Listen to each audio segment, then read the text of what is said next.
Hello friends, welcome back to my channel. आज हम teaching aptitude का एक और टॉपिक पढ़ेंगे जो है इंडिविजुअल डिफरेंसेस के बारे में। ठीक है, सो हम स्टार्ट करते हैं। टॉपिक है इंडिविजुअल डिफरेंसेस, व्यक्तिगत अंतर।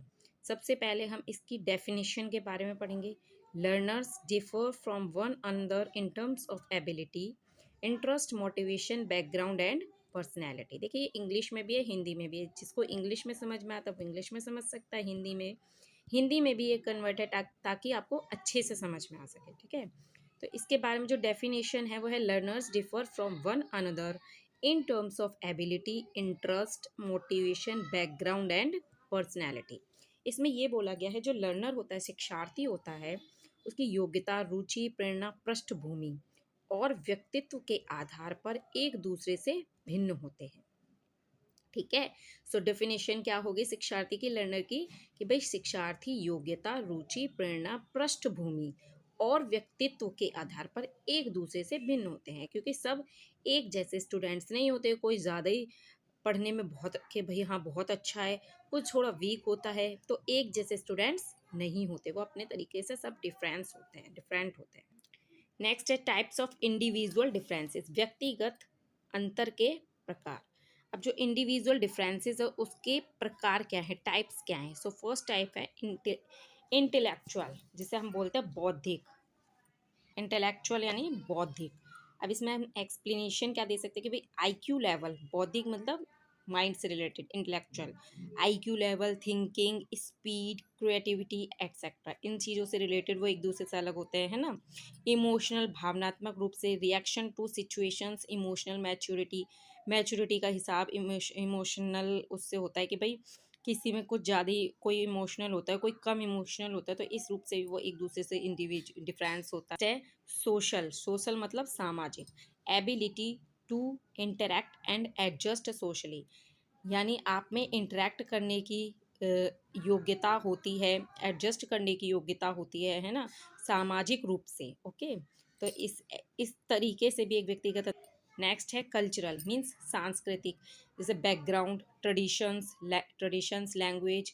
तो इस रूप से भी स्टूडेंट्स एक दूसरे से अलग होते हैं। किसी की लैंग्वेज कैसी होती है, किसी का ट्रेडिशन अलग होता है, किसी का कोई अपने किसी बैकग्राउंड से कैसे आता है। तो कल्चरल रूप से भी एक दूसरे से वे अलग होते हैं, डिफरेंट होते हैं। नेक्स्ट है फिजिकल, मीन्स शारीरिक रूप से, हेल्थ, स्ट्रेंथ, सेंसरीज, कैपेसिटीज़। तो शारीरिक रूप से भी स्टूडेंट जो होते हैं, लर्नर्स होते हैं, एक दूसरे से अलग होते हैं, डिफरेंस होता है उनमें। ठीक है, हेल्थ से रिलेटेड, स्ट्रेंथ से रिलेटेड, शैली।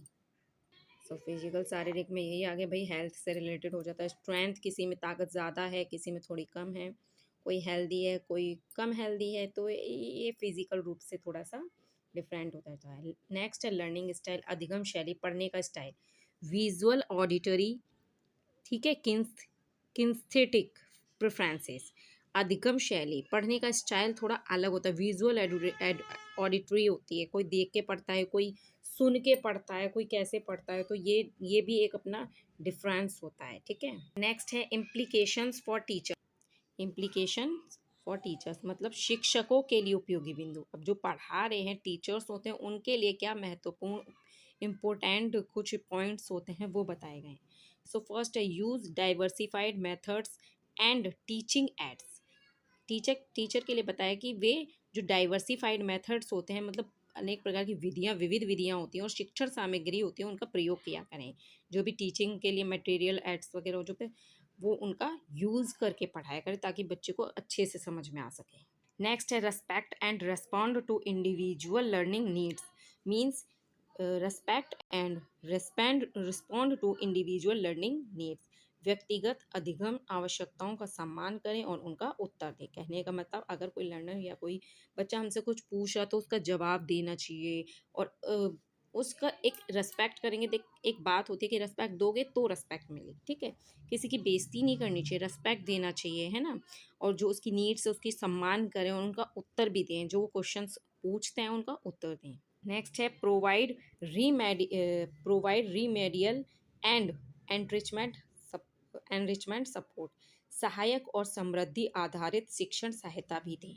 ठीक है, नेक्स्ट है फैक्टर्स अफेक्टिंग टीचिंग। ऐसे कौन कौन से फैक्टर्स हैं जो शिक्षण को प्रभावित करते हैं, शिक्षण को प्रभावित करने वाले कारक।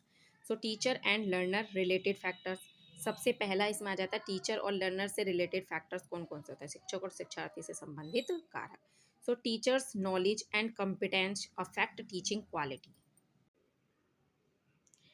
तो इसमें था teachers knowledge and competence affect teaching quality. शिक्षक का ज्ञान और योग्यता शिक्षण की गुणवत्ता को प्रभावित करती है। सो टीचर की अपनी जो नॉलेज होती है वो भी टीचिंग क्वालिटी को प्रभावित करती है, अच्छी क्वालिटी है कैसी है, ठीक है। नेक्स्ट है teachers attitude and motivation influence. Next है communication skills help in clear understanding. जो संचार कौशल है, कम्युनिकेशन स्किल होती है वो बहुत अच्छी होती है ताकि क्लियर अंडरस्टैंडिंग हो लर्नर के बीच और टीचर के बीच, ताकि एक दूसरे में स्पष्ट समझ में आ सके, ठीक है। संचार कौशल स्पष्ट समझ में मदद करते हैं। नेक्स्ट है learners motivation and interest increase learning effectiveness. मतलब शिक्षार्थी की प्रेरणा और रुचि अधिगम की प्रभावशीलता बढ़ाती है।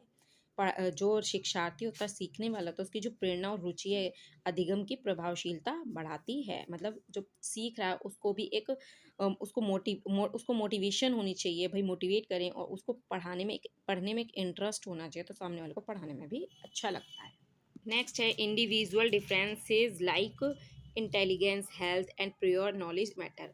व्यक्तिगत अंतर जैसे बुद्धिमत्ता स्वास्थ्य और पूर्व ज्ञान महत्वपूर्ण होते हैं, इसके बारे में हम पढ़ चुके हैं। नेक्स्ट है सपोर्ट मटेरियल। अब सहायक सामग्री क्या क्या हो सकते हैं, so include charts models audio visuals aids digital tools. Chart model श्रव्य दृश्य सामग्री डिजिटल उपकरण शामिल हैं इनमें, ठीक है। नेक्स्ट है makes teaching easier and interesting. Makes teaching easier and interesting शिक्षण को आसान और रोचक बनाती है, ठीक है। टीचिंग को ईजियर और इंटरेस्टिंग बनाती है। जो सपोर्ट मटेरियल का बताया कि भाई सपोर्ट मटेरियल का क्या काम होता है, तो वो ईजियर बनाती है। Should be relevant clear and engaging. यह विषय अनुकूल स्पष्ट और आकर्षक होनी चाहिए, ठीक है। इसके टाइप्स हैं, एक्सप्लेनेशन है। विजुअल एड्स होते हैं, ठीक है। Visual aids, audio visual aids, print materials, digital resources. फिर आप अगर विजुअल एड्स की बात करते हैं तो उसमें मैप चार्ट पिक्चर ग्राफ्स होने चाहिए। ऑडियो की बात करें रिकॉर्डेड होने चाहिए, लेक्चरर्स होने चाहिए। ऑडियो विजुअल दोनों ही होते हैं, तो फिल्म से रिलेटेड वीडियो स्लाइड्स है ना। प्रिंट की बात करते हैं तो बुक्स हो जाती है, एंड आउट वर्कशीट। और डिजिटल रिसोर्सेज की बात करते हैं तो ऑनलाइन कंटेंट जो हमें मिलता है, ऑनलाइन कंटेंट प्रेजेंटेशन एप्स है ना, एक्सेट्रा। सो आज की क्लास यहीं पे ख़त्म करते हैं, मिलते हैं नेक्स्ट क्लास में। Okay bye.